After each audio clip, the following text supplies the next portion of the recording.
Hello friends, welcome to my channel rewind history. पिछली classes में हम लोग स्टोन एज के बारे में पढ़ रहे थे और हमने पैलियोलिथिक और मेसोलिथिक काल के बारे में पढ़ाई की, यानी कि पुरापाषाण काल और मध्यपाषाण काल के बारे में हम लोगों ने अध्ययन किया था। और उस समय पुरापाषाण काल और मध्यपाषाण काल के समय, लक्षण, औजारों के प्रकार और महत्वपूर्ण पुरास्थलों के बारे में चर्चा की थी। अब हम आगे पढ़ेंगे नवपाषाण काल के बारे में। तो चलिए आइए आज की क्लास हम लोग शुरू करते हैं। नवपाषाण काल यानी कि नियोलिथिक एज। जॉन लुबाक ने 1865 में पहली बार नियोलिथिक शब्द दिया था और गॉर्डन चाइल्ड ने इसे नवपाषाणिक क्रांति कहा था। अब क्रांति का तात्पर्य हमेशा से परिवर्तन से रहा है, तो नवपाषाण काल को गॉर्डन चाइल्ड ने नवपाषाणिक क्रांति कहा है। उसका कारण यही है कि तत्कालीन समय में मनुष्य के जीवन और जीवन शैली में अनेकों परिवर्तन हुए, जिसमें कृषि की शुरुआत, पहिए का आविष्कार, आग के उपयोग का आविष्कार, ये सारी चीज़ें कुछ ऐसी थी जो मानव की जीवन शैली में अभूतपूर्व परिवर्तन लेकर आई, और इसीलिए इस काल को उन्होंने नवपाषाण कालीन क्रांति कहा है। नवपाषाण कालीन का जो समय है, जो विद्वानों के अनुसार या इतिहासकारों के अनुसार निश्चित किया गया है, वो 10,000 ईसा पूर्व से 1,000 ईसा पूर्व के बीच में इस काल को रखा गया है। और इसके जो महत्वपूर्ण लक्षण हैं, उसमें सबसे पहले कृषि की शुरुआत को माना गया है। कृषि की शुरुआत ने मानव के जीवन को पूर्णतः बदल दिया।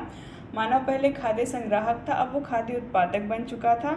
इससे उसे खाद्य उत्पादक बन जाने से उसे खाद्य सुरक्षा भी प्राप्त हुई। जैसे कि खाद्य संग्राहक जब वो था तो वो मुख्य रूप से पशुओं का शिकार करके अपना भोजन को प्राप्त करता था, जिसमें निश्चितता नहीं होती थी। जैसे आज उसे कोई पशु मिला, उसने उसे मारकर खा लिया, लेकिन ये ज़रूरी नहीं है कि कल भी उसे इस प्रकार से शिकार का अवसर प्राप्त हो। तो खाद्य सुरक्षा नहीं थी। जब मनुष्य खाद्य उत्पादक बन गया तो उसने कृषि के माध्यम से अपने लिए खाद्य सुरक्षा के भी प्रयास किए। आग का उपयोग, हालांकि आग की जानकारी पुरापाषाण काल में ही हो चुकी थी, पर आग को संतुलित करके उसे उपयोग करने की कला मनुष्य ने नवपाषाण काल में सीखी। कुंभकारी का ज्ञान और पहिए का आविष्कार, ये दोनों ही चीज़ें आपस में जुड़ी हुई हैं, क्योंकि पहिए का आविष्कार मनुष्य ने कर लिया था, इसलिए उसे कृषि और कृषि से संबंधित और भी चीज़ों में अनेक सुविधाएं मिली। जैसे कि पहिए के आविष्कार से उसने मृद भांडों को बनाया होगा और नए नए चीज़ों में उसे सुविधा मिली होगी, जैसे कि बर्तन को बनाने में या खेती करने के समय जब उसे खेतों को जोतना होता होगा, तब भी पहिए के आविष्कार उसे हर प्रकार से मददगार ही रहा होगा। स्थायी जीवन की शुरुआत मनुष्य ने की। स्थायी जीवन की शुरुआत इसके संदर्भ में हमें गर्तावास के प्रमाण मिले हैं, जो मुख्य रूप से कश्मीर से हमें मिलते हैं। गर्तावास से तात्पर्य है कि मनुष्य ज़मीन में गड्ढे खोदकर अपने रहने का आवास बनाता था और उसमें रहा करता था। गर्तावास के विषय में हम और चर्चा करेंगे। पुरास्थलों के विषय में जब हम बात करेंगे तो आइए अब औजार और उनके प्रकार के बारे में देखते हैं। तो नवपाषाण काल के विषय में जो सबसे महत्वपूर्ण बात हम लोग लक्षण में देखे वो ये थी कि कृषि की शुरुआत हो चुकी थी। तो मानव जब कृषि करने लगा तो उसकी आवश्यकताएं भी परिवर्तित हुई और उसके औजार का प्रकार भी। पहले मनुष्य का जो फोकस होता था वो सिर्फ पशुओं को मारने पर होता था। अब क्योंकि उसे खेती करनी थी तो उसका मुख्य उद्देश्य था कि जंगलों को साफ करके खेत मैदानों को खाली किया जाए और भूमि को खेती के लिए तैयार किया जाए। तो उसके लिए सबसे जो महत्वपूर्ण औजार उसे चाहिए था वो कुल्हाड़ी थी। और इस काल में सबसे ज़्यादा जो हमें औजार मिला है या जिस औजार के सबसे ज़्यादा प्रमाण मिले हैं वो कुल्हाड़ी या सेल्ट है। आइए अब नवपाषाण काल के संदर्भ में हम लोग महत्वपूर्ण पुरास्थलों के बारे में चर्चा करते हैं। तो नवपाषाण काल के विषय में जब चर्चा होती है तो सबसे जो महत्वपूर्ण साइट हमारे दिमाग में आती है वो मेहरगढ़ है। मेहरगढ़ महत्वपूर्ण इसलिए है क्योंकि यहाँ से कृषि के प्राचीनतम प्रमाण मिले और साथ ही मानव के स्थायी रूप से जीवन जीने के भी प्रमाण यहाँ से प्राचीनतम प्रमाण मिले हैं। जब भारतीय उपमहाद्वीप से जो कृषि के संदर्भ में सबसे पहले सर्वाधिक प्राचीनतम कृषि के प्रमाण मिले वो मेहरगढ़ से मिले। और मेहरगढ़ से जो कृषि के प्रमाण मिले वो 7000 ईसा पूर्व से हमें प्राप्त होते हैं और यहाँ से पालतू भैंस के भी सर्वप्रथम जो प्रमाण हैं वो हमें मिले हैं। हालांकि ये जो खोज है ये प्राचीन खोज के बारे में है। अभी अद्यतन या नवीन खोजों में हम देखेंगे कि नई नई साइट्स ढूंढी गई हैं और कृषि के और भी प्राचीनतम प्रमाण हमें मिलते हैं। तो इसी संदर्भ में यदि हम देखें तो नवीनतम खोजों के अनुसार जो हमें कृषि के प्राचीनतम प्रमाण मिले हैं वो लहुरा देवा से मिले हैं, जो कि संत कबीर नगर उत्तर प्रदेश में स्थित है। और यहाँ से हमें कृषि के जो प्राचीनतम प्रमाण मिले वो मेहरगढ़ से भी प्राचीन हैं, यानी वो इस समय प्राचीनतम प्रमाण हैं। और इनका समय जो है वो 8000 ईसा पूर्व के लगभग रखा गया है। और यहाँ से हमें चावल के साक्ष्य मिले हैं। मेहरगढ़ से जो हमें साक्ष्य मिले थे उनका काल 7000 ईसा पूर्व के लगभग रखा गया था। और मेहरगढ़ और लहुरा देवा के अतिरिक्त हमें एक साइट और कोल्डीवा मिलती है जो इलाहाबाद में है। और इसकी जो टाइमलाइन है वो 6000 या 6500 ईसा पूर्व के लगभग इसको रखा गया है। यहाँ से हमें चावल के साक्ष्य मिले। तो इस प्रकार यदि कृषि के संदर्भ में बात की जाए नियोलिथिक पीरियड या नवपाषाण कालीन संदर्भ में, तो हमारे पास जो 3 साइट्स हैं जो कृषि के प्राचीनतम प्रमाण प्रस्तुत करती हैं, उसमें लहुरा देवा, मेहरगढ़ और कोल्डीवा ये 3 साइट हैं, जिसमें प्राचीनतम लहुरा देवा है, उसके बाद मेहरगढ़ और उसके बाद कोल्डीवा। तो इस प्रकार हम लोगों ने कृषि के प्राचीनतम प्रमाणों के बारे में देखा। चिरान जो कि एक और महत्वपूर्ण पुरास्थल है और बिहार में स्थित है, यहाँ से हमें हड्डियों के उपकरण मिले हैं और हिरण के सींगों पर बने हुए भी उपकरण हमें यहाँ से प्राप्त होते हैं। नियोलिथिक काल या नवपाषाण काल के बारे में जब चर्चा होती है तो यहाँ की जो एक स्पेशल या विशेष फाइंडिंग हम कह सकते हैं वो कश्मीर से हमें जो गर्तावास मिले हैं उनको कह सकते हैं। और ये गर्तावास हमें बुरझोम से मिले हैं। लोग गड्ढों को खोदकर उसमें अपना निवास स्थान बनाकर रहने की शैली की शुरुआत कर चुके थे।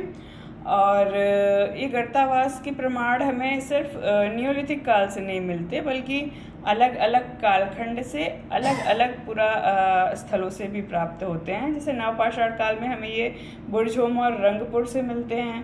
ताम्रपाषाण काल के संदर्भ में यदि देखें तो इनाम गांव से मिलते हैं। और हड़प्पा के संदर्भ में देखें तो कुणाल व मीताथल से मिलते हैं। बुरझोम से हमें शिकार व मछली पालन के भी प्रमाण मिलते हैं।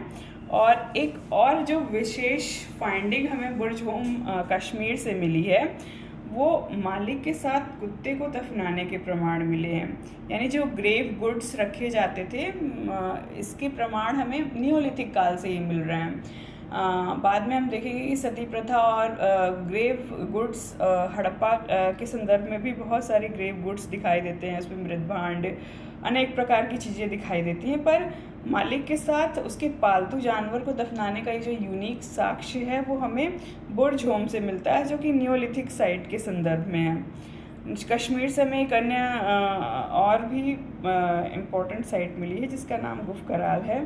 गुफकराल से हमें कृषि और पशुपालन दोनों के साक्ष्य एक साथ मिले हैं।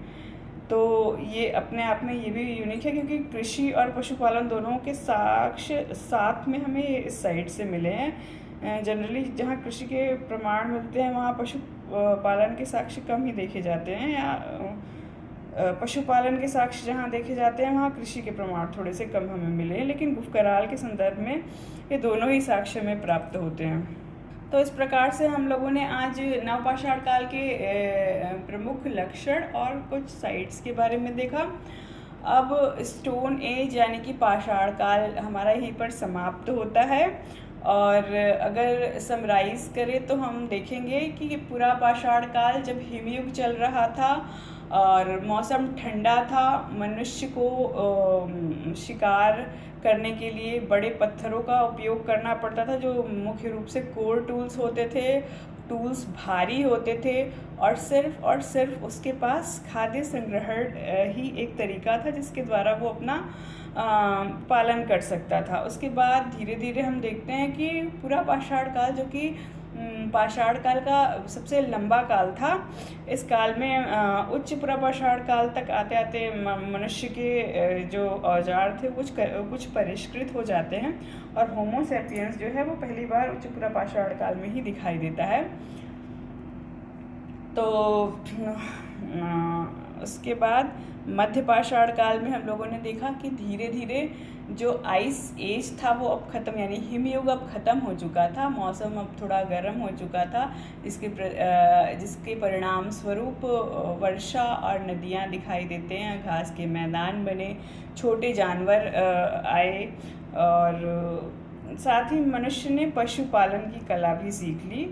उसके औजार छोटे होने लगे, अब बारीक होने लगे और माइक्रोलिथिक टूल्स का उसने यूज़ करना शुरू कर दिया।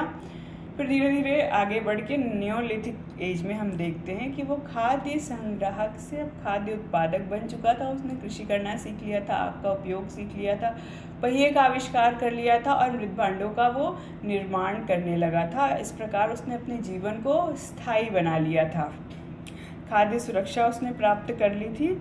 तो पाषाण काल एक लंबा काल है जो मनुष्य की जीवन शैली के परिवर्तन को अनवरत सूचित करता है और उसके द्वारा यूज़ की गई टूल टेक्नोलॉजी, उसकी जीवन शैली में हुए विविध परिवर्तन हमें इस पाषाण काल में देखने को मिले। और अब तक हमें ये समझ में आया कि जो मनुष्य आदिम मानव स्वरूप में सिर्फ शिकार पर निर्भर था, अब वो अपने लिए भोजन उगा सकता था, खाद्य सुरक्षा उसने स्वयं प्राप्त कर ली थी और जीवन को अपने परिवर्तित करके उसने अपने जीवन को सुलभ बना लिया था। तो इस प्रकार आज हमारा पाषाण काल खत्म होता है। कल की क्लास में हम लोग ताम्र पाषाण काल के विषय में चर्चा करेंगे। तो चलिए आज के लिए बस इतना ही। धन्यवाद। चैनल को सब्सक्राइब कीजिए, लाइक कीजिए। Thank you very much.